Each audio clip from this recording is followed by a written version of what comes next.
നമസ്കാരം. മിഡിസ്റ്റ് അവർ തുടങ്ങുന്നു. ആദ്യം പ്രധാന വാർത്തകൾ. ഹജ്ജ് കർമ്മങ്ങൾക്ക് നാളെ തുടക്കം. തിരക്കൊഴിവാക്കാൻ ഹാജിമാർ മിനായിലെത്തി തുടങ്ങി. അറഫ സംഗമം ഞായറാഴ്ച. അംഗീകാരമില്ലാതെ ഹജ്ജിനെത്തുന്നവരെ തടയാൻ മക്കയിലെ വിവിധ ചെക്ക് പോസ്റ്റുകളിൽ പരിശോധന ശക്തം. താമസരേഖയും അനുമതി പത്രവുമില്ലാത്തവരെ അകത്തേക്ക് പ്രവേശിപ്പിക്കില്ല. പിടിക്കപ്പെട്ടാൽ കടുത്ത ശിക്ഷ.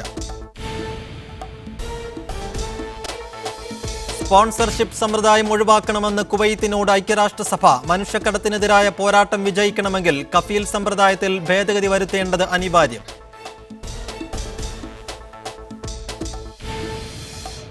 സാംസങ് ഗാലക്സി നോട്ട് 7 മൊബൈൽ ഫോണുമായി വിമാനത്തിൽ കയറുന്നതിന് UAE-യിലെ 2 വിമാന കമ്പനികളുടെ വിലക്ക് ഏർപ്പെടുത്തിയത് ഇത്തിഹാദും ഫ്ലൈ ദുബായും. നടപടി ഫോണിന്റെ ബാറ്ററിയെക്കുറിച്ചുള്ള വാർത്തകളുടെ പശ്ചാത്തലത്തിൽ. പേഴ്സണൽ സ്റ്റാഫ് നിയമനത്തിൽ VS അച്യുതാനന്ദന്റെ നിർദ്ദേശം പാർട്ടി തള്ളി. അച്ചടക്ക നടപടിക്ക് വിധേയനായ VK ശശിധരനെ അഡീഷണൽ PA ആക്കാനാവില്ലെന്ന് CPM.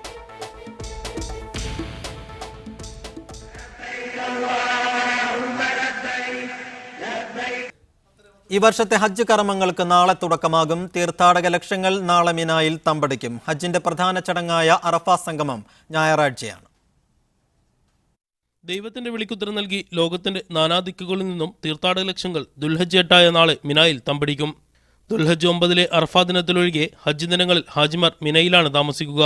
ഞായറാഴ്ച ഉച്ചയ്ക്ക് മുമ്പായി അറഫയിൽ എത്തിച്ചേരുന്ന ഹാജിമാർ വൈകുന്നേരം വരെ അവിടെ നിൽക്കും. സൂര്യാസ്തമയത്തിന് ശേഷം ഹാജിമാർ മുസ്ദലിഫയിലേക്ക് പോകും. പിറ്റേ ദിവസം പുലർച്ചെ മിനായിൽ തിരിച്ചെത്തി പിശാചിന്റെ പ്രതീകാത്മക സ്തൂപമായ ജംറയിൽ കല്ലെറിയും. തുടർന്ന് മക്കയിലെത്തി കഅബ പ്രദക്ഷിണവും സഫാ മർവ കുന്നുകൾക്കിടയിൽ പ്രയാണവും നടത്തും. ബലികർമ്മവും നിർവഹിച്ച് മുടിമുറിച്ച് ഹജ്ജിന്റെ വേഷങ്ങളിൽ നിന്ന് ഒഴിവാകും. തുടർന്നുള്ള 3 ദിവസവും മിനായിൽ താമസിച്ച് 3 ജംറകളിൽ കല്ലെറിയും. ഇതോടെ ഹജ്ജ് കർമ്മങ്ങൾക്ക് വിരാമമാവും. ദൈവത്തിനായി എന്തും സമർപ്പിക്കുമെന്ന പ്രഖ്യാപനമാണ് ഹജ്ജിലൂടെ വിശ്വാസികൾ നിർവഹിക്കുന്നത്. ശീലിച്ച മാറ്റത്തോടു കൂടി മരിക്കുകയും ചെയ്യുമ്പോൾ മാത്രമേ ചെയ്ത ഹജ്ജ് മബ്റൂറായിട്ടുള്ളൂ എന്നാണ് നമുക്ക് ബോധ്യമാകേണ്ടത്. 20 ലക്ഷത്തോളം തീർത്ഥാടകർ ഇത്തവണ ഹജ്ജ് നിർവഹിക്കുമെന്നാണ് പ്രതീക്ഷിക്കുന്നത്. നാളെ ഉച്ചയ്ക്ക് മുമ്പായി മുഴുവൻ ഹാജിമാരെയും മിനയിലെ തമ്പുകളിൽ എത്തിക്കുന്ന രീതിയിലുള്ള സംവിധാനങ്ങളാണ് മുതവിഫ് സ്ഥാപനങ്ങളും ഹജ്ജ് മിഷനുകളും ഒരുക്കിയിട്ടുള്ളത്. മിനായിൽ നിന്നും സാബിത് സലീമിനോടൊപ്പം റബീ മുഹമ്മദ്, മീഡിയ 1. റബീഹ് മുഹമ്മദ് കൂടുതൽ വിശദാംശങ്ങളുമായി. റബീഹ്, ഹജ്ജിന് തുടക്കമാവാൻ മിനായിലേക്ക് തീർത്ഥാടകരെത്തി തുടങ്ങാൻ ഇനി മണിക്കൂറുകൾ മാത്രമേ ബാക്കിയുള്ളൂ. എന്തൊക്കെ സംവിധാനങ്ങളാണ് അവിടെ ഏർപ്പെടുത്തിയിട്ടുള്ളത്? തിരക്കൊഴിവാക്കാൻ, തിരക്ക് നിയന്ത്രിക്കാൻ എന്തൊക്കെ സജ്ജീകരണങ്ങളാണ് ഏർപ്പെടുത്തിയിട്ടുള്ളത്?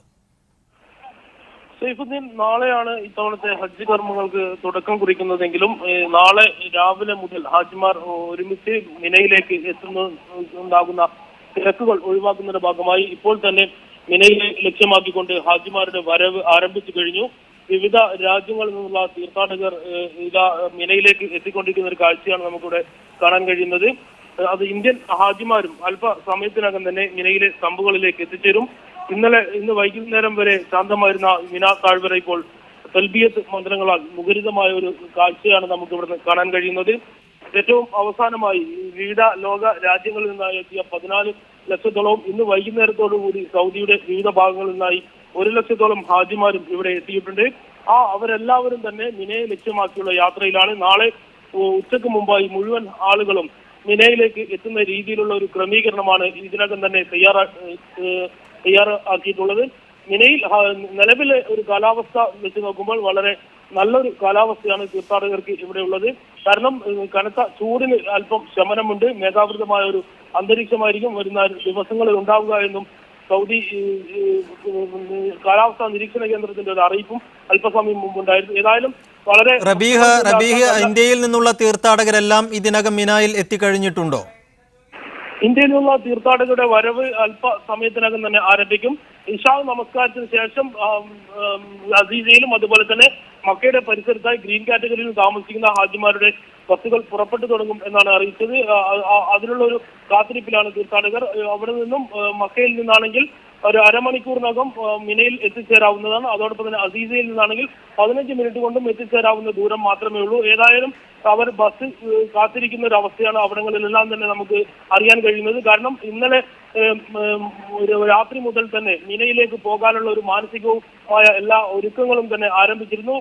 അടുത്ത 6 ദിവസത്തേക്ക് വേണ്ടിയുള്ള അത്യാവശ്യമുള്ള ലഗേജുകളെല്ലാം തന്നെ ബാഗ് ശേഖരിക്കുകയും അതുപോലെ തന്നെ തയ്യാറാക്കി വെച്ച് മിനയിലേക്ക് വരാനുള്ള ഒരു അവസ്ഥയിലാണ് ഹാജിമാരെല്ലാവരും തന്നെ. അതുകൊണ്ട് തന്നെ എത്രയും അടുത്ത ദിനങ്ങളിൽ, അടുത്ത മണിക്കൂറുകളിൽ എന്ന് നമുക്ക് പറയാം, ഹാജിമാർ മിനയിലേക്ക് എത്തിക്കൊണ്ടിരിക്കും.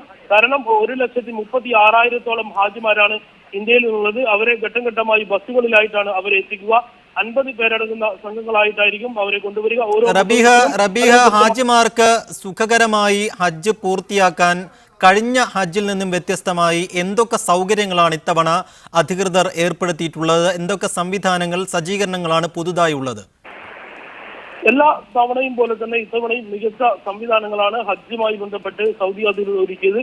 പ്രത്യേകിച്ച് മിനയിൽ കഴിഞ്ഞ വർഷമുണ്ടായ ഒരു ദുരന്തത്തിന്റെ പശ്ചാത്തലത്തിൽ തിരക്ക് ഒഴിവാക്കിക്കൊണ്ടുള്ള കർമ്മങ്ങൾ നടത്തുന്ന ഹാജിമാർക്ക് നടത്താനുള്ള ഒരു അവസരം ഒരുക്കുക എന്നുള്ളത് തന്നെയാണ് പ്രധാനമായും ഈ വർഷവും ലക്ഷ്യമിടുന്നത്. അതിന്റെ ഭാഗമായി ചില ക്രമീകരണങ്ങൾ കൊണ്ടുവന്നിട്ടുണ്ട്. ഏറ്റവും ഏറെ പ്രശ്നങ്ങൾ ഉണ്ടാക്കുന്നത് കല്ലേറുമായി ബന്ധപ്പെട്ട ചടങ്ങിലാണ്. കല്ലേറിന് പോകുന്നതും വരുന്നതുമായ സമയത്തിൽ ക്രമീകരണം നേരത്തെ തന്നെ ഉണ്ടായിരുന്നു. പലപ്പോഴും അത് പാലിക്കാൻ ഹാജിമാർ അതുപോലെ തന്നെ സ്ഥാപനങ്ങൾക്ക് കഴിയാറില്ല. എന്നാൽ ഇത്തവണ കർശനമായി അത്തരത്തിൽ സമയക്രമം പാലിക്കണമെന്നുള്ള നിർദ്ദേശം നൽകിയിട്ടുണ്ട്. ഇതുമായി ബന്ധപ്പെട്ട് ഓരോ തമ്പുകൾക്ക് മുന്നിലും അവർ എപ്പോഴാണ് കല്ലേറ് കർമ്മത്തിന് പോകേണ്ടത്, ഇന്ന ദിവസങ്ങളിൽ ഇന്ന സമയത്ത് എന്നുള്ള വളരെ കൃത്യമായ നിർദ്ദേശം ഇതിനകം തന്നെ നൽകുകയും അത് ശരി. റബീഹാണ് മിനയിൽ നിന്നും വിവരങ്ങൾ നൽകിക്കൊണ്ടിരിക്കുന്നത്. ഹജ്ജ് കർമ്മങ്ങൾക്ക് നാളെ തുടക്കമാവുകയാണ്. തിരക്കൊഴിവാക്കാൻ ഹാജിമാർ ഇതിനകം മിനായിൽ എത്തിത്തുടങ്ങിയിട്ടുണ്ട്. അറഫ സംഗമം ഞായറാഴ്ചയാണ്. ഇന്ത്യയിൽ നിന്നുള്ള തീർത്ഥാടകർ അല്പസമയത്തിനകം തന്നെ മിനായിൽ എത്തിത്തുടങ്ങുമെന്നാണ് മിനായിൽ നിന്നും റബീഹ് നൽകുന്ന വിവരങ്ങൾ. ഹജ്ജ് കർമ്മങ്ങൾക്ക് നാളെ തുടക്കമാവാനിരിക്കെ അംഗീകാരമില്ലാതെ ഹജ്ജിനെത്തുന്നത് തടയാൻ മക്കയിലെ വിവിധ ചെക്ക് പോയിന്റുകളിൽ പരിശോധന ശക്തമാക്കി. മക്കയിലെ താമസ രേഖയോ ഹജ്ജ് അനുമതി പത്രമോ ഇല്ലാത്ത ഒരാളെയും അകത്തേക്ക് പ്രവേശിക്കാൻ അനുവദിക്കുന്നില്ല. അനധികൃതമായി ഹജ്ജിനെത്തുന്നവർ പിടിക്കപ്പെട്ടാൽ കടുത്ത ശിക്ഷ നേരിടേണ്ടി വരും. മക്കയിലേക്കുള്ള 6 പ്രവേശന കവാടങ്ങളിലും പൊതുസുരക്ഷാ വിഭാഗത്തിന്റെ നേതൃത്വത്തിൽ കനത്ത പരിശോധനയാണ് നടക്കുന്നത്. Jeddah Mecca expressway, Haramain അതിവേഗപാത, തായിഫിൽ നിന്നുള്ള അൽഹാദ, സെൽ കബീർ തുടങ്ങിയ റോഡുകളിലെ ചെക്ക് പോയിന്റുകൾ വഴി അംഗീകൃത രേഖയുള്ളവരെ മാത്രമേ മക്കയിലേക്ക് പ്രവേശിപ്പിക്കുന്നുള്ളൂ. ഹജ്ജ് അനുമതി പത്രമോ മക്കയിൽ ഇഷ്യൂ ചെയ്ത താമസരേഖയോ കൈവശമുണ്ടാകണം. ഹജ്ജിന്റെ ഇഹ്റാം വേഷത്തിലല്ലാത്ത സ്വദേശികൾക്കും മക്കയിൽ പ്രവേശിക്കുന്നതിന് വിലക്കില്ല. ഹജ്ജ് അനുമതി പത്രം ഓൺലൈൻ വഴി പരിശോധിച്ച് സീൽ ചെയ്ത് നൽകും. ഇഹ്റാം വേഷത്തിൽ ഡ്രൈവ് ചെയ്തു വരുന്ന ചെറിയ വാഹനങ്ങൾ മക്ക അതിർത്തിയിൽ പ്രവേശിപ്പിക്കുന്നില്ല. പാർക്കിംഗ് ഏരിയയിൽ നിന്നും ഇവർക്കായി ഹറമിലേക്ക് ബസ് സർവീസ് ഏർപ്പെടുത്തിയിട്ടുണ്ട്. ബസ് മാർഗം ആഭ്യന്തര ഹാജിമാർ വരുന്നതോടെ ബുഹൈത്ത, ഷുമൈസി ചെക്ക് പോയിന്റുകളിൽ തിരക്ക് വർദ്ധിക്കും. മുൻ വർഷങ്ങളിൽ നിന്ന് വ്യത്യസ്തമായി അറഫാ ദിനം വൈകുന്നേരം വരെ മക്കയിലും പരിസര പ്രദേശങ്ങളിലും ഹജ്ജ് കർമ്മങ്ങൾ നടക്കുന്ന സ്ഥലങ്ങളിലും പരിശോധന നടത്തും. ഇതോടൊപ്പം മരുഭൂമിയിൽ വാനനിരീക്ഷണവും ശക്തമാക്കിയിട്ടുണ്ട്. അനുമതിയില്ലാതെ മക്കയിലേക്ക് പ്രവേശിക്കാൻ ശ്രമിക്കുന്നവർക്ക് കടുത്ത ശിക്ഷ ലഭിക്കുമെന്ന് ആഭ്യന്തര മന്ത്രാലയം നിരന്തരം SMS വഴി സന്ദേശം അയക്കുന്നുണ്ട്. പിടിക്കപ്പെടുന്നവർക്ക് നാടുകടത്തൽ ഉൾപ്പെടെയുള്ള ശിക്ഷയാണ് ലഭിക്കുക. അനധികൃത ഹാജിമാർ മക്കയിൽ പ്രവേശിക്കുന്നത് തടയാൻ കർശന പരിശോധനയാണ് എല്ലാ ചെക്ക് പോയിന്റുകളിലും നടക്കുന്നത്. നാളെയും മറ്റന്നാളും മക്കയുടെ വിവിധ ഭാഗങ്ങളിലായും പരിശോധന തുടരും. ഷുമൈസിലെ ചെക്ക് പോയിന്റിൽ നിന്നും റബി മുഹമ്മദ്, മീഡിയ 1. ഇന്ത്യയിൽ നിന്നുള്ള 1,36,000 തീർത്ഥാടകർക്കുള്ള ഒരുക്കങ്ങൾ മിനായിൽ പൂർത്തിയായി. ഹജ്ജ് കമ്മിറ്റിക്കും സ്വകാര്യ ഗ്രൂപ്പുകൾക്കും കീഴിലെത്തിയ ഹാജിമാർക്ക് മികച്ച സൗകര്യമാണ് തമ്പുകളിൽ ഒരുക്കിയിട്ടുള്ളത്. കിങ് ഖാലിദ്, കിങ് അബ്ദുള്ള ബ്രിഡ്ജുകൾക്കിടയിൽ സൂഖുൽ അറബ്, ജൗഹറ റോഡുകളുടെ സമീപത്താണ് ഇന്ത്യൻ ഹാജിമാരുടെ തമ്പുകൾ സജ്ജമായത്. ഹജ്ജ് കമ്മിറ്റിയിലെ ഹാജിമാരുടെ കൂടുതൽ തമ്പുകളും കിങ് അബ്ദുള്ള ബ്രിഡ്ജിന് സമീപത്താണ്. സ്വകാര്യ ഗ്രൂപ്പുകളിലെ ഹാജിമാർക്ക് 2 ഭാഗങ്ങളിലായാണ് തമ്പുകൾ ലഭിച്ചത്. കേരളത്തിൽ നിന്നുള്ള ഭൂരിഭാഗം ഗ്രൂപ്പുകൾക്കും കിങ് ഖാലിദ് ബ്രിഡ്ജിന് സമീപം ജൗഹറ, സൂഖുൽ അറബ് റോഡുകൾക്കിടയിലാണ് താമസ സൗകര്യം. ജംറയിലേക്ക് 1.5 കിലോമീറ്റർ ദൂരമാണ് ഈ തമ്പുകളിൽ നിന്നുള്ളത്. തീർത്ഥാടകർക്ക് താമസിക്കാനും പ്രാർത്ഥന നടത്തുവാനുള്ള സൗകര്യങ്ങൾ ഇതിനകം പൂർത്തിയായി കഴിഞ്ഞു. കേന്ദ്ര ഹജ്ജ് കമ്മിറ്റി കീഴിൽ 1,00,000-ഓളം ഹാജിമാരും 36,000-ഓളം പേർ സ്വകാര്യ ഗ്രൂപ്പുകൾ കീഴിലുമാണ് ഹജ്ജിനെത്തിയത്. ഹജ്ജ് കമ്മിറ്റി കീഴിലുള്ള 65% തീർത്ഥാടകർക്കും മിനായിൽ നിന്നും അറഫയിലേക്കും തിരിച്ചും മശായിർ മെട്രോ സൗകര്യം ലഭിച്ചിട്ടുണ്ട്. 33 മുത്തവീഫുകൾക്ക് കീഴിലാണ് ഹജ്ജ് കമ്മിറ്റി കീഴിൽ വന്ന ഹാജിമാർക്കുള്ള താമസം. തീർത്ഥാടകർക്കുള്ള ഭക്ഷണവും മുത്തവീഫുമാർ വിതരണം ചെയ്യും. കിങ് അബ്ദുള്ള ബ്രിഡ്ജിന് സമീപമുള്ള ഓഫീസ് കേന്ദ്രീകരിച്ചാണ് ഹജ്ജ് മിഷൻ പ്രവർത്തിക്കുന്നത്. വൈകുന്നേരത്തോടെ ഡെപ്യൂട്ടേഷനുള്ള ഉദ്യോഗസ്ഥർ ഓഫീസിലേക്ക് എത്തിത്തുടങ്ങി. തീർത്ഥാടകർക്ക് ആവശ്യമായ മെഡിക്കൽ സൗകര്യവും ഇവിടെ ഏർപ്പെടുത്തിയിട്ടുണ്ട്. കഴിഞ്ഞ വർഷങ്ങളെ അപേക്ഷിച്ച് മികച്ച സൗകര്യങ്ങളാണ് ഹജ്ജ് മിഷനും അതോടൊപ്പം തന്നെ സ്വകാര്യ ഗ്രൂപ്പുകളും ഹാജിമാർക്കായി മിനയിൽ സംവിധാനിച്ചിട്ടുള്ളത്. മിനായിൽ നിന്നും സാബിത് സലീമിനോടൊപ്പം റബി മുഹമ്മദ്, മീഡിയ 1. സൗദിയുടെ വിവിധ ഭാഗങ്ങളിൽ നിന്നും ഹജ്ജിനുള്ള തീർത്ഥാടകർ മിന ലക്ഷ്യമാക്കി തിരിച്ചു. തീർത്ഥാടകരെ വരവേൽക്കാൻ മക്കയിലേക്കുള്ള വഴികളിൽ മികച്ച സുരക്ഷാ സംവിധാനങ്ങളാണ് ഒരുക്കിയത്. വ്യാജ ഹാജിമാരെ പിടികൂടാനുള്ള പരിശോധനയും ഹൈവേകളിൽ ശക്തമാക്കി. രാജ്യത്തിന്റെ വിവിധ ഭാഗങ്ങളിൽ നിന്ന് സ്വദേശികൾക്കൊപ്പം മലയാളികൾ ഉൾപ്പെടെ ആയിരക്കണക്കിന് വിദേശികളാണ് റോഡ് മാർഗം മക്കയിലേക്ക് പുറപ്പെട്ടത്. റിയാദ്, ദമാം നഗരങ്ങളിൽ നിന്ന് മക്കയിലേക്ക് തിരിച്ച ഹാജിമാരിൽ ഒരു വിഭാഗം മദീന വഴിയാണ് പോകുന്നത്. മദീന സന്ദർശനത്തിന് ശേഷമാണ് ഇവർ മക്കയിലെത്തുക. ജിദ്ദയുൾപ്പെടെയുള്ള പടിഞ്ഞാറൻ പ്രവിശ്യയിലെ മക്കയുടെ പരിസര പ്രദേശങ്ങളിലുള്ള ഹാജിമാർ ദുൽഹജ്ജ് 8-ന് ഹജ്ജിന്റെ ആദ്യകർമ്മങ്ങൾക്കായി നേരിട്ട് മിനായിലേക്ക് പ്രവേശിക്കും. ഹാജിമാർക്കുള്ള അനുമതി പത്രം നേരത്തെ തന്നെ ബന്ധപ്പെട്ട ഏജൻസികൾ വിതരണം ചെയ്തിരുന്നു. ഇലക്ട്രോണിക് സ്കാനിങ്ങിലൂടെ ഹാജിമാരുടെ വിവരമറിയുന്ന അനുമതി പത്രമാണ് ഇതിനായി തയ്യാറാക്കിയത്. QR കോഡ് സ്കാൻ ചെയ്യുന്നതിലൂടെ ഹാജിയുടെ പേര്, ഇഖാമ, ഏജന്റിന്റെ നമ്പർ തുടങ്ങിയ വിവരങ്ങൾ ലഭിക്കും. ഇത് ചെക്ക് പോയിന്റുകളിലെ നടപടികൾ വേഗത്തിൽ പൂർത്തീകരിക്കാൻ സഹായകമാകും. പുതിയ മൊബൈൽ സെറ്റുകളിലും QR റീഡിംഗ് സൗകര്യമുള്ളതിനാൽ വ്യാജ അനുമതി പത്രങ്ങൾ തിരിച്ചറിയാവുന്നതാണ്. റോഡ് മാർഗം മക്കയിലേക്കുള്ള തീർത്ഥാടകരുടെ പ്രയാണം ആരംഭിച്ചതോടെ ഹൈവേകളിലെ സുരക്ഷാ ക്രമീകരണങ്ങളും വിപുലപ്പെടുത്തിയിട്ടുണ്ട്. അനധികൃതമായി മക്കയിലേക്ക് പോകുന്നവരെ പിടികൂടാൻ വിപുലമായ മുന്നൊരുക്കങ്ങളാണ് ഹൈവേകളിലുള്ളത്. ആഭ്യന്തര തീർത്ഥാടകർ കൂടി മക്കയിലേക്ക് ചേരുന്നതോടെ പുണ്യഭൂമി പൂർണ്ണമായും ഹജ്ജിന്റെ തിരക്കുകൾക്ക് വഴിമാറും. Muhammad Shareef, media 1, Dammam. ഹജ്ജ് കർമ്മങ്ങളുടെ ആരംഭം കുറിക്കാനായി മിനയിലേക്ക് തിരിക്കാനിരിക്കെ ഹറമിൽ ജുമാ നമസ്കരിക്കാൻ ലഭിച്ച സുവർണാവസരം ഉപയോഗപ്പെടുത്താനെത്തിയ തീർത്ഥാടകരാൽ ഹറം അകവും പുറവും നിറഞ്ഞു കവിഞ്ഞു. മക്ക മസ്ജിദുൽ ഹറാമിൽ മാത്രം 15 ലക്ഷത്തിലധികം തീർത്ഥാടകരാണ് ജുമുഅക്കെത്തിയത്.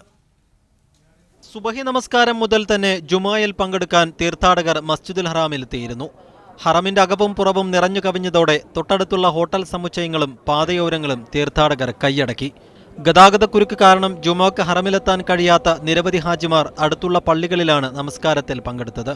ഹജ്ജ് അവസാനിച്ച ഉടനെ യാത്ര തിരിക്കേണ്ട ഹാജിമാർക്ക് ഇത് മക്കയിലെ ഈ വർഷത്തെ അവസാന ജുമുഅ കൂടിയായിരുന്നു. തീർത്ഥാടകരുടെ സുരക്ഷയ്ക്ക് വൻ പ്രാധാന്യമാണ് അധികൃതർ നൽകിയത്. ഹാജിമാരുടെ സേവനത്തിനായി പ്രത്യേകം പരിശീലനം ലഭിച്ച സൗദി സ്കൗട്ട് വളണ്ടിയർമാർ ഹറമിനകത്തും പുറത്തും സജ്ജമായിരുന്നു. ഹറമിലൊരുക്കിയ ആധുനിക സാങ്കേതിക സൗകര്യങ്ങൾ തീർത്ഥാടകർക്ക് ഏറെ ആശ്വാസമായി. ചുട്ടുപൊള്ളുന്ന വെയിലിലും വെന്തുരുകുന്ന ചൂടിലും ഹറമിനകത്തും പുറത്തും തീർത്ഥാടകർക്ക് വലിയ പ്രശ്നമുണ്ടായില്ല. ഹറം ഇമാം ഡോക്ടർ ഫൈസൽ ഖസാബി ജുമുഅ ഖുതുബയ്ക്കും നമസ്കാരത്തിനും നേതൃത്വം നൽകി.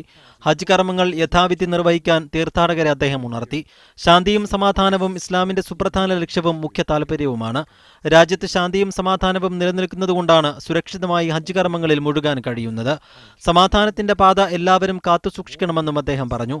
ഹജ്ജ് വേളകളിലും മറ്റും അശാന്തി വിതക്കാൻ കാരണമാകുന്ന മുദ്രാവാക്യങ്ങൾ മുഴക്കുന്നത് ഏറ്റവും വലിയ കുറ്റമാണ്. രാജ്യത്ത് കളിയാടുന്ന ശാന്തിയും സമാധാനവും ഇല്ലാതാക്കാനുള്ള ശ്രമം തീർത്ഥാടകരോട് കാണിക്കുന്ന അതിക്രമമാണെന്നും അത്തരം ദുശക്തികളെ കരുതിയിരിക്കണമെന്നും ഹറം ഇമാം പറഞ്ഞു. Moosakutty Vettikkattiri, media 1, Mecca. തീർത്ഥാടകർക്ക് ബലിമൃഗങ്ങളെ മുൻകൂട്ടി ബുക്ക് ചെയ്യാൻ ഏർപ്പെടുത്തിയ ഓൺലൈൻ സംവിധാനം ഉപയോഗപ്പെടുത്തണമെന്ന് Islamic development bank president doctor Ahmed Muhammad Ali അറിയിച്ചു. ജിദ്ദയിലെ IDB ആസ്ഥാനത്ത് നടത്തിയ വാർത്താ സമ്മേളനത്തിൽ സംസാരിക്കുകയായിരുന്നു അദ്ദേഹം. ഹാജിമാർക്ക് അറുക്കുന്ന സ്ഥലത്തേക്ക് മിനയിൽ നിന്ന് സൗജന്യ ബസ് സർവീസ് ഏർപ്പെടുത്തിയിട്ടുണ്ട്. അറുക്കുന്നതിനുള്ള തുകയടക്കം 460 റിയാലാണ് ബലി കൂപ്പൺ വില. വെബ്സൈറ്റിൽ രജിസ്റ്റർ ചെയ്താൽ കൂപ്പൺ ലഭിക്കും. പണമടക്കുന്നതോടെ മൊബൈൽ ഫോണിൽ സന്ദേശം ലഭിക്കും. ബലിയറുത്തു കഴിഞ്ഞാൽ അത് സംബന്ധിച്ച സന്ദേശവും മൊബൈലിൽ ലഭിക്കും. സൗദി പോസ്റ്റ്, മൊബൈൽ ശാഖകൾ, അൽ റാജ്ഹി ബാങ്ക് എന്നിവിടങ്ങളിൽ നിന്നും കൂപ്പൺ ലഭ്യമാണ്. വാർത്തകൾ തുടരുന്നു. കുവൈത്തിൽ പെരുന്നാൾ അവധി തുടങ്ങി. ഓണവും പെരുന്നാളും ഒന്നിച്ചാഘോഷിക്കാൻ അവസരം ലഭിച്ചതിന്റെ സന്തോഷത്തിലാണ് മലയാളികൾ. പ്രവാസി കൂട്ടായ്മകളുടെ നേതൃത്വത്തിൽ നിരവധി പരിപാടികളാണ് അവധി നാളുകളിൽ കുവൈത്തിന്റെ വിവിധ ഭാഗങ്ങളിലായി അരങ്ങേറുക. ബലിപെരുന്നാൾ പ്രമാണിച്ച് സെപ്റ്റംബർ 9 വെള്ളിയാഴ്ച മുതൽ 17 ശനിയാഴ്ച വരെ നീളുന്ന തുടർച്ചയായ 9 ദിനങ്ങളാണ് ഇത്തവണ കുവൈത്ത് പൊതു അവധിയായി പ്രഖ്യാപിച്ചത്. സെപ്റ്റംബർ 12 തിങ്കളാഴ്ചയാണ് ബലിപെരുന്നാൾ, 14 ബുധനാഴ്ച തിരുവോണവും. ഏറെക്കാലത്തിനു ശേഷം നീണ്ട അവധി ദിനങ്ങൾക്കിടയിൽ ദേശീയോത്സവം എത്തിയതിന്റെ ആഘോഷത്തിലാണ് കുവൈത്തിലെ മലയാളി സമൂഹം. ഓണസദ്യയും ആഘോഷ പരിപാടികളുമായി അവധിക്കാലം പൊടിപൊടിക്കാനുള്ള വിപുലമായ ഒരുക്കങ്ങളാണ് വിവിധ സംഘടനകളുടെ നേതൃത്വത്തിൽ നടക്കുന്നത്. പ്രാദേശിക കൂട്ടായ്മകളും സാംസ്കാരിക സംഘടനകളും മലയാളി സാന്നിധ്യമുള്ള സ്വകാര്യ കമ്പനികളുമെല്ലാം ഓണാഘോഷം കേമമാക്കാൻ സജീവമായി തന്നെ രംഗത്തുണ്ട്. നീണ്ട അവധി പ്രയോജനപ്പെടുത്തി ഓണം കുടുംബത്തോടൊപ്പം ആഘോഷിക്കാൻ നാട്ടിലേക്ക് തിരിക്കുന്നവരും കുറവല്ല. ഇന്നലെയും ഇന്നുമായി നിരവധി മലയാളികളാണ് കുവൈത്തിൽ നിന്നും ഓണവും പെരുന്നാളും കൂടാനായി നാട്ടിലേക്ക് തിരിച്ചത്. Muneer Ahmed, media 1, Kuwait city. ഖത്തറിലെ പ്രവാസികൾക്കായി ആഭ്യന്തര മന്ത്രാലയം പെരുന്നാൾ ദിനത്തിൽ പ്രത്യേക ആഘോഷ പരിപാടികൾ സംഘടിപ്പിക്കുന്നു. സെപ്റ്റംബർ 12, 13 തിങ്കൾ ചൊവ്വ ദിവസങ്ങളിൽ വൈകിട്ട് 5 മണി മുതൽ രാത്രി 10 മണി വരെ ഇൻഡസ്ട്രിയൽ ഏരിയയിലെ ഏഷ്യൻ ടൗണിലെ ക്രിക്കറ്റ് സ്റ്റേഡിയത്തിന് സമീപം ഓപ്പൺ തിയേറ്ററിലാണ് പരിപാടികൾ നടക്കുക. പ്രധാനമായും ഇന്ത്യൻ, നേപ്പാളി, ബംഗ്ലാദേശി, ശ്രീലങ്കൻ, ഇന്തോനേഷ്യൻ കലാകാരന്മാരുടെ പ്രകടനങ്ങളാണ് അരങ്ങേറുകയെന്ന് ആഭ്യന്തര മന്ത്രാലയം പബ്ലിക് റിലേഷൻസ് വിഭാഗം അറിയിച്ചു.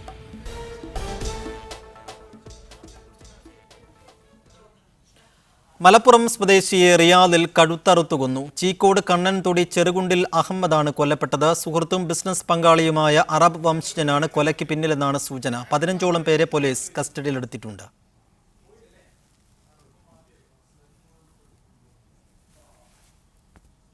ഏറ്റവും പുതിയ വാർത്തയാണ് പ്രേക്ഷകരുമായി പങ്കുവെക്കുന്നത്. കുവൈത്തിൽ മലപ്പുറം സ്വദേശിയെ റിയാദിൽ കഴുത്തറുത്ത് കൊന്നിരിക്കുന്നു. ചീക്കോട് കണ്ണൻതൊടി ചെറുകുണ്ടിൽ അഹമ്മദാണ് കൊല്ലപ്പെട്ടത്. സുഹൃത്തും ബിസിനസ് പങ്കാളിയുമായ അറബ് വംശജനാണ് കൊലയ്ക്ക് പിന്നിൽ എന്നാണ് സൂചന.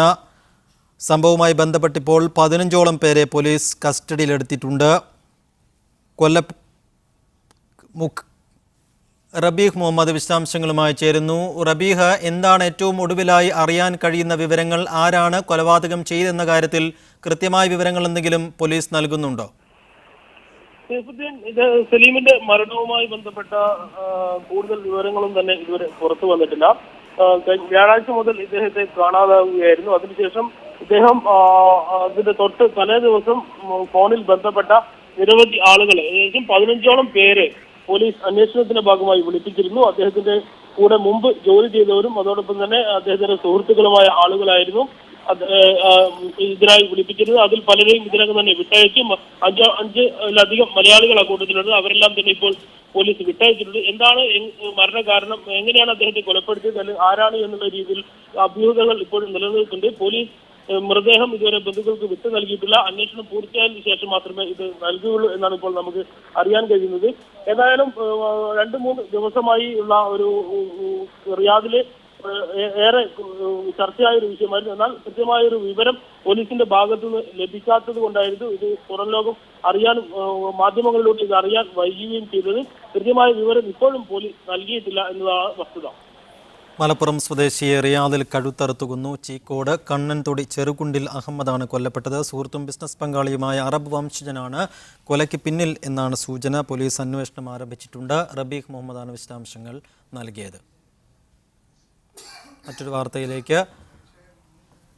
യമൻ പ്രശ്നപരിഹാരം അന്താരാഷ്ട്ര സമൂഹത്തിന്റെ ബാധ്യതയെന്ന് സൗദി വിദേശകാര്യമന്ത്രി ആദിൽ അൽ ജുബൈർ. യമൻ പ്രശ്നപരിഹാരം സൗദി തലത്തിലല്ല, മറിച്ച് അന്താരാഷ്ട്ര തലത്തിലാണ് നടക്കേണ്ടതെന്നും ആദിൽ ജുബൈർ കൂട്ടിച്ചേർത്തു. തുർക്കി പൊളിറ്റിക്കൽ സ്റ്റഡീസ് സെന്ററിൽ നടത്തിയ പ്രസംഗത്തിലാണ് വിദേശകാര്യമന്ത്രി നയം വ്യക്തമാക്കിയത്. ഇറാഖ് കരാറുകളെ ഹൈജാക്ക് ചെയ്യാനുള്ള ഇറാന്റെ ശ്രമങ്ങളെ എതിർക്കും. മേഖലയിൽ സംഘർഷം അവസാനിപ്പിക്കുന്നതിന് സിറിയൻ പ്രശ്നത്തിന് പരിഹാരം കാണണമെന്നും അൽ ജുബൈർ പറഞ്ഞു. തുർക്കിയുമായി രാഷ്ട്രീയ, സാമ്പത്തിക രംഗങ്ങളിലടക്കം എല്ലാ മേഖലകളിലും ബന്ധം ഊട്ടിയുറപ്പിക്കാനുള്ള ശ്രമത്തിലാണ്. സ്പോൺസർഷിപ്പ് സമ്പ്രദായം ഒഴിവാക്കണമെന്ന് കുവൈത്തിനോട് ഐക്യരാഷ്ട്രസഭ. മനുഷ്യക്കടത്തുമായി ബന്ധപ്പെട്ട UN പ്രതിനിധി മരിയ ഗ്രേസിയ ആണ് ഇക്കാര്യം ആവശ്യപ്പെട്ടത്. മനുഷ്യക്കടത്തിനെതിരായ പോരാട്ടം വിജയം കാണണമെങ്കിൽ കഫീൽ സമ്പ്രദായത്തിൽ ഭേദഗതി വരുത്തേണ്ടത് അനിവാര്യമാണെന്നും UN പ്രതിനിധി പറഞ്ഞു. കുവൈത്ത് ഭരണകൂടത്തിന്റെ ക്ഷണമനുസരിച്ച് 5 ദിവസത്തെ സന്ദർശനത്തിലെത്തിയ ഗ്രേസിയ ജിയാമരീനോ വാർത്താ സമ്മേളനത്തിലാണ് സ്പോൺസർഷിപ്പ് സമ്പ്രദായത്തിനെതിരെ ശബ്ദമുയർത്തിയത്. കുവൈത്ത് ഉൾപ്പെടെയുള്ള ഗൾഫ് നാടുകളിൽ അമിത ജോലിഭാരവും ദേഹോപദ്രവവും മൂലം തൊഴിലാളികൾ തൊഴിലുടമയിൽ നിന്ന് ഓടി രക്ഷപ്പെടുന്ന സാഹചര്യം നിലനിൽക്കുന്നതായി UN പ്രതിനിധി ചൂണ്ടിക്കാട്ടി. മനുഷ്യക്കടത്ത് തടയാൻ സർക്കാർ ഔദ്യോഗികമായ റിക്രൂട്ട്മെന്റ് ഏജൻസി ആരംഭിക്കണം. മനുഷ്യക്കടത്തിന്റെ ഇരകളെ സഹായിക്കാനായി വിക്ടിംസ് ഫണ്ട് തുടങ്ങണം. അവകാശ സംരക്ഷണത്തിന് സംഘടനയുണ്ടാക്കാൻ വിദേശ തൊഴിലാളികളെ അനുവദിക്കണം തുടങ്ങിയ നിർദ്ദേശങ്ങൾ UN പ്രതിനിധി മുന്നോട്ട് വെച്ചു. ഗാർഹിക തൊഴിലാളികളടക്കമുള്ള വിദേശ ജോലിക്കാരുടെ ക്ഷേമത്തിനും സുരക്ഷയ്ക്കുമായി കുവൈത്ത് സ്വീകരിച്ച നടപടികൾ അവർ പ്രകീർത്തിക്കുകയും ചെയ്തു. രക്ഷപ്പെട്ടോടിയ വനിതാ ഗാർഹിക തൊഴിലാളികൾക്കായി 2 അഭയകേന്ദ്രങ്ങൾ സ്ഥാപിച്ചതടക്കമുള്ള കുവൈത്ത് ഭരണകൂടത്തിന്റെ ഇടപെടലുകൾ അഭിനന്ദനാർഹമാണ്. മനുഷ്യക്കടത്ത് തടയാനും ഇരകളെ സഹായിക്കാനും രാജ്യം സ്വീകരിക്കുന്ന നടപടികൾ മാതൃകാപരമാണ്. ഇത് പൂർവാധികം ശക്തിയോടെ മുന്നോട്ട് കൊണ്ടുപോകാൻ കഴിയണമെന്നും മരിയ ഗ്രേസിയ കൂട്ടിച്ചേർത്തു. Media 1 Kuwait city. സാംസങ്ങിന്റെ ഗാലക്സി നോട്ട് 7 മൊബൈൽ ഫോണുമായി വിമാനത്തിൽ കയറുന്നതിന് UAE-യിലെ 2 വിമാന കമ്പനികൾ വിലക്ക് ഏർപ്പെടുത്തി. ഇത്തിഹാദ്, ഫ്ലൈ ദുബായ് എന്നീ വിമാന കമ്പനികളാണ് വിലക്ക് പ്രഖ്യാപിച്ചത്. ഈ മൊബൈൽ ഫോണിന്റെ ബാറ്ററിയെക്കുറിച്ച് വന്ന മാധ്യമ വാർത്തകളുടെ പശ്ചാത്തലത്തിലാണ് നടപടി. ബാറ്ററി പൊട്ടിത്തെറിച്ച് തീപിടുത്തമുണ്ടാകുന്നു എന്ന പരാതികളെ തുടർന്ന് സാംസങ് ഗാലക്സി നോട്ട് 7 വിപണിയിൽ നിന്ന് പിൻവലിച്ചതിന് പിന്നാലെയാണ് വിമാന കമ്പനികളുടെ ഈ മുൻകരുതൽ നടപടി. ഈ മൊബൈൽ ഫോൺ വിമാനത്തിനകത്ത് റീചാർജ് ചെയ്യരുതെന്നും ചെക്ക് ഇൻ ലഗേജുകളിൽ ഉൾപ്പെടുത്തരുതെന്നുമാണ് നിർദ്ദേശം. ഇത്തിഹാദാണ് ആദ്യമായി നോട്ട് 7 താൽക്കാലിക വിലക്ക് ഏർപ്പെടുത്തിയത്. തൊട്ടു പിന്നാലെ ഫ്ലൈ ദുബൈയും വിലക്ക് പ്രഖ്യാപിച്ചു. വിമാനത്തിനകത്ത് വെച്ച് ഈ ഫോൺ ഓൺ ചെയ്യാനോ ബാറ്ററി റീചാർജ് ചെയ്യാനോ പാടില്ലെന്ന് US ഫെഡറൽ ഏവിയേഷൻ അഡ്മിനിസ്ട്രേഷൻ നിർദ്ദേശം പുറപ്പെടുവിച്ചിരുന്നു. തുടർന്ന് Qantas, Jetstar, Virgin Australia, Tiger Airways എന്നിവയും ഗാലക്സി നോട്ട് 7 നിരോധനം ഏർപ്പെടുത്തി. ആഗസ്റ്റ് 1 മുതലാണ് നോട്ട് 7 UAE അടക്കം 9 രാജ്യങ്ങളിൽ വിൽപ്പന ആരംഭിച്ചത്. രാജ്യത്ത് ഫോൺ മൂലമുള്ള അപകടങ്ങളൊന്നും റിപ്പോർട്ട് ചെയ്തിട്ടില്ലെങ്കിലും ഫോൺ UAE വിപണിയിൽ നിന്ന് പിൻവലിച്ചിരുന്നു. Media 1 Dubai. ഖത്തറിലെ പ്രാഥമികാരോഗ്യ കേന്ദ്രങ്ങളിൽ പെരുന്നാൾ പ്രവൃത്തി സമയക്രമം പ്രഖ്യാപിച്ചു. ദോഹയ്ക്കുള്ളിലെ ഹെൽത്ത് സെന്ററുകളിൽ രാവിലെ 7 മുതൽ 2 വരെയും വൈകുന്നേരം 4 മുതൽ 11 വരെയുമായിരിക്കും പ്രവൃത്തി സമയം. മിസൈമീർ, ലാബീബ് എന്നീ സെന്ററുകൾ വെള്ളിയാഴ്ചകളിൽ പ്രവർത്തിക്കുന്നതല്ല. എന്നാൽ അൽഖോർ, ഷമാൽ സെന്ററുകൾ എല്ലാ ദിവസവും രാവിലെ 7 മുതൽ രാത്രി 11 മണി വരെ പ്രവർത്തിക്കും. ഖത്തറിലെ പൂച്ചപ്രേമികൾക്കൊരു സന്തോഷ വാർത്ത. യൂറോപ്പിലേക്കും മറ്റും കുടുംബസമേതം യാത്ര പോകുമ്പോൾ വീട്ടിൽ വളർത്തുന്ന പൂച്ചകളെ ഓർത്ത് ഇനി വിഷമിക്കേണ്ട. അൽഖോറിൽ വളർത്തു പൂച്ചകൾക്കായി ഒരു സ്റ്റാർ ഹോട്ടൽ തന്നെ ആരംഭിച്ചിരിക്കുന്നു. രാജകീയ പരിഗണനകൾ നൽകി പരിചരിക്കപ്പെടുന്ന ഒരു കൂട്ടം മർജാര സുന്ദരികളുടെ കഥയാണിത്. ദോഹയിൽ നിന്ന് 40 കിലോമീറ്റർ മാറി അൽഖോറിലാണ് സുന്ദരി പൂച്ചകൾക്കായുള്ള സ്റ്റാർ ഹോട്ടൽ. പൂച്ചകളെ അതിഥികളായി കാണുന്ന ആഷ അൽ ഹുമൈദി എന്ന ഖത്തറി ബ്രിട്ടീഷ് യുവതിയാണ് അൽഖോറിലെ ഈ ലക്ഷറി ഹോട്ടലിന്റെ ഉടമ. 46 മുറികളുള്ള ഹോട്ടലിൽ ഉന്നത കുലജാതരായ പൂച്ചകളാണ് താമസക്കാരായുള്ളത്. 5 കാറ്റഗറികളായി തിരിച്ച ഹോട്ടൽ മുറികൾക്ക് 65 റിയാൽ മുതൽ 200 റിയാൽ വരെയാണ് ഒരു ദിവസത്തെ വാടക. പോഷക സമൃദ്ധമായ ഭക്ഷണവും പരിചാരകരുടെ മേൽനോട്ടവും സൗജന്യമാണ്. ഈ പഞ്ചനക്ഷത്ര ഹോട്ടലിന്റെ വൃത്തി ഉറപ്പുവരുത്താനായി 3 ഹൗസ് കീപ്പിംഗ് ജീവനക്കാർ പണിയെടുക്കുന്നുണ്ട്. So in the Katri Cat Hotel, we provide all the food and furnishings for the chalet. We have all the baskets, litter trays and mats for their comfort. We do housekeeping twice a day and we also do mealtime twice a day. Website വഴി book ചെയ്താൽ അതിഥികളായ പൂച്ചകളെ തേടി pet taxi വീട്ടുപടിക്കലെത്തും. ഹോട്ടലിലെത്തിയാൽ പിന്നെ കളിക്കാനും ഉല്ലസിക്കാനും സംഗീതം ആസ്വദിക്കാനും വരെ സൗകര്യങ്ങളുണ്ട്. 70 വളർത്തുപൂച്ചകളെ ഉൾക്കൊള്ളാവുന്ന ഹോട്ടലിൽ ഇപ്പോൾ 40ഓളം അതിഥികളാണ് സുഖവാസത്തിനെത്തിയത്. Mujeeb Rahman, media 1, Doha. Mid East Hour തുടരുന്നു. ബലിപെരുന്നാൾ അവധിക്കാലത്ത് 65,000 പേർ കുവൈത്ത് വിമാനത്താവളം വഴി യാത്ര ചെയ്യും. തിരക്ക് പരിഗണിച്ച് കൂടുതൽ സുരക്ഷാ സംവിധാനങ്ങൾ ഒരുക്കിയതായി എയർപോർട്ട് സെക്യൂരിറ്റി വിഭാഗം അറിയിച്ചു.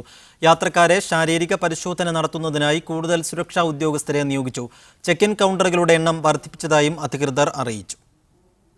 ജനറൽ ഡയറക്ടറേറ്റ് ഓഫ് സിവിൽ ഏവിയേഷനാണ് പെരുന്നാൾ അവധി ചെലവഴിക്കാൻ രാജ്യത്തിന് പുറത്തേക്ക് യാത്ര ചെയ്യുന്നവരുടെ കണക്ക് പുറത്തുവിട്ടത്. ദുബായ്, തുർക്കി തുടങ്ങിയ സ്ഥലങ്ങളിലേക്കാണ് അവധി ചെലവഴിക്കാൻ സ്വദേശികൾ കൂടുതലായും യാത്ര ചെയ്യുന്നത്. ലണ്ടൻ, ജിദ്ദ, കൈറോ, മഷ്ഹദ് എന്നിവിടങ്ങളിലേക്കും നിരവധി കുവൈത്ത് പൗരന്മാർ സെപ്റ്റംബർ 17 വരെ നീളുന്ന അവധിക്കാലത്ത് യാത്ര ചെയ്യുന്നുണ്ട്. വിദേശികളായ യാത്രക്കാരധികവും സ്വന്തം നാടുകളിൽ പെരുന്നാൾ ആഘോഷിക്കാൻ പോകുന്നവരാണ്. ഭേദപ്പെട്ട ശമ്പളവും ജീവിത സാഹചര്യവുമുള്ള ചിലർ കുടുംബസമേതം വിദേശ രാജ്യങ്ങളിലേക്കുള്ള വിനോദയാത്രക്കും അവധിക്കാലം ഉപയോഗപ്പെടുത്തുന്നുണ്ട്. പെരുന്നാൾ അവധിയോടനുബന്ധിച്ചുണ്ടാകുന്ന തിരക്ക് കണക്കിലെടുത്ത് വിമാനത്താവളത്തിൽ കൂടുതൽ സജ്ജീകരണങ്ങൾ ഏർപ്പെടുത്തുകയും ചെക്ക് ഇൻ കൗണ്ടറുകളുടെ എണ്ണം വർദ്ധിപ്പിക്കുകയും ചെയ്തിട്ടുണ്ട്. വിമാനത്താവളത്തിന്റെയും യാത്രക്കാരുടെയും സുരക്ഷ ഉറപ്പാക്കുന്നതിനുള്ള മുൻകരുതലുകൾ സ്വീകരിച്ചതായി എയർപോർട്ട് സെക്യൂരിറ്റി വിഭാഗം മേധാവി ബ്രിഗേഡിയർ വലീദ് അൽ സാലിഹ് അറിയിച്ചു. ആഗമന നിർഗമന ടെർമിനലുകളിൽ യാത്രക്കാരെ പരിശോധന നടത്തുന്നതിനായി കൂടുതൽ ഉദ്യോഗസ്ഥരെ നിയോഗിച്ചിട്ടുണ്ട്. സുരക്ഷാ പരിശോധന എളുപ്പമാക്കുന്നതിന് ഹൈടെക് ഉപകരണങ്ങൾ ഉടൻ സജ്ജീകരിക്കുമെന്നും അദ്ദേഹം പറഞ്ഞു. Media 1, Kuwait city. ബഹ്റൈന്റെ ആഭ്യന്തര കാര്യത്തിൽ ഇടപെടുന്ന ഇറാന്റെ നടപടികൾ ഉടൻ അവസാനിപ്പിക്കണമെന്ന് ബഹ്റൈൻ ആവശ്യപ്പെട്ടു. അറബ് ലീഗിന്റെ 145ാമത് മന്ത്രിതല യോഗത്തിൽ സംസാരിക്കവേ വിദേശകാര്യമന്ത്രി Sheikh Khalid bin Ahmed bin Muhammad Al ഖലീഫയാണ് ഇക്കാര്യം ആവശ്യപ്പെട്ടത്. ഹജ്ജിനെ രാഷ്ട്രീയവൽക്കരിക്കാൻ ഇറാൻ നടത്തുന്ന ശ്രമങ്ങൾ അപലപനീയമാണെന്നും മന്ത്രി പറഞ്ഞു. ബഹ്റൈനിൽ നടന്ന പല വിധ്വംസക പ്രവർത്തനങ്ങളിലും ഇറാന് പങ്കുള്ളതായി ബഹ്റൈൻ ആരോപിച്ചിരുന്നു. ഷോപ്പിംഗ് മാളുകൾക്കും അമ്പരച്ചുംബികൾക്കും പ്രശസ്തമാണ് ദുബായ്. ലോകത്തെ വിനോദസഞ്ചാരികളുടെ ഈ ആകർഷണ കേന്ദ്രത്തിന്റെ കിരീടത്തിൽ ഒരു പൊൻതൂവലാവുകയാണ് പുതുതായി തുറന്ന ഓപ്പറ ഹൗസ്. ലോകത്തെ വിഖ്യാത സംഗീതജ്ഞരുടെ സംഗീത പരിപാടികൾക്ക് ഇനി ഈ ഓപ്പറ വേദിയാകും. 2000 പേർക്ക് ഇരിക്കാവുന്നതാണ് ബുർജ് ഖലീഫയോട് ചേർന്നുള്ള ഈ ഓപ്പറ. ബാലകളും സംഗീത പരിപാടികളും അവതരിപ്പിക്കാൻ മികച്ച ഇടമായാണ് ഇത് രൂപകൽപ്പന ചെയ്തിട്ടുള്ളത്. ഒരു പത്തേമാരിയുടെ മാതൃകയിലാണ് ഈ ഓപ്പറയുടെ രൂപഘടന. ഇമാർ പ്രോപ്പർട്ടീസാണ് ഇത് നിർമ്മിച്ചത്.